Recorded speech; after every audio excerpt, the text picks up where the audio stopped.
Namaste yogis. So this video is part 2 of the crow pose tutorials videos I've been working on.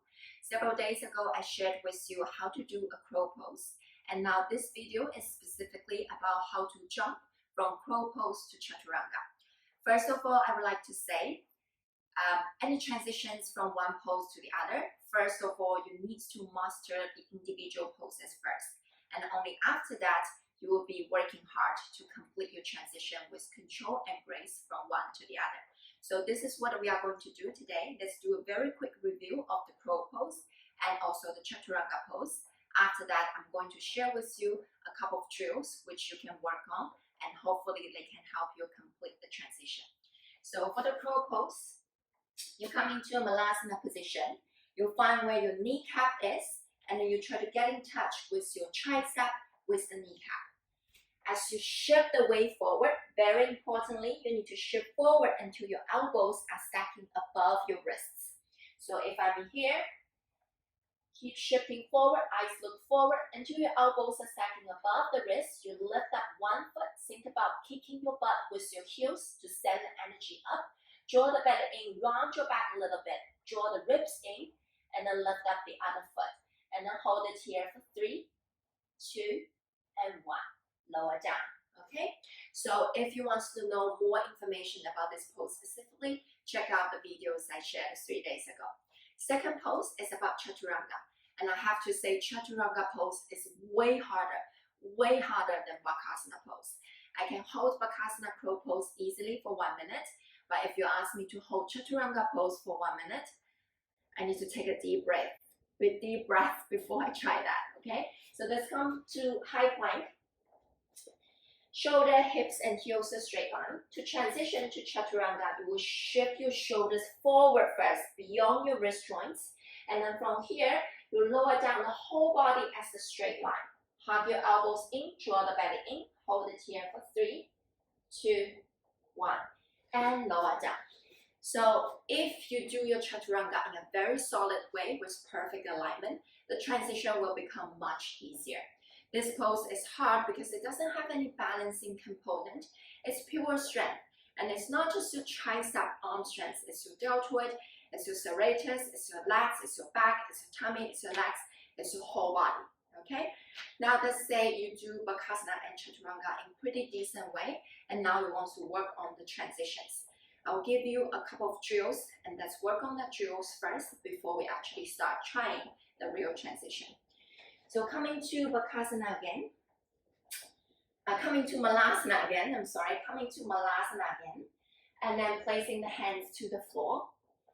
From here, from this position, I want you to transition to chaturanga. So how to do that? You shift the weight forward, bending your elbows, diving your chest forward, you walk your one foot back, the other leg back, you come into chaturanga. Okay? So let's try that one more time. Malasana position, reaching your arms forward. As you dive in your chest forward, shift your shoulders forward, you walk your one leg back, the other leg's back, and now you're coming to chaturanga position. Once you start to get used to this very slow motion transition, you will try 2 feet jumping back at the same time. So from malasana position, hands forward. As you shift your chest forward, diving your chest forward, very light hop. Jump your 2 feet back at the same time, chaturanga. So as you notice, I only need to jump this tiny little bit of distance when I do this drill. And because the feet are still onto the floor, it will be much easier for you to use your legs power. Let's try it one more time. Malasana position, hands forward, diving the chest forward, shift the shoulders forward, light hop, chaturanga. The moment when your feet are getting off from the floor, you need to push hard already. That will activate your serratus muscles and keep your shoulder girdles flat. Keep your shoulder girdles very stable. The last thing you want to is when you're in chaturanga, you are in this position. Upper arms bones are extended, and that puts a lot of pressure for your shoulder joints. Okay?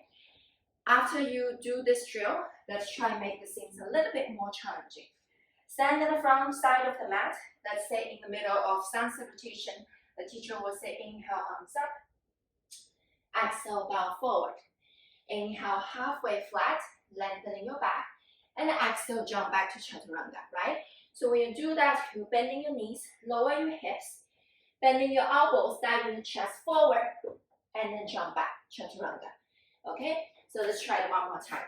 So from standing forward bend, placing your hands to the floor, bending your knees, shift the chest forward. As you're pushing down the hands, you round your upper back. Think about protraction of the shoulder blades, and then you jump back. Okay, so now you see why I keep emphasizing a good solid chaturanga is very important for this transition. Because it's not just about jumping back.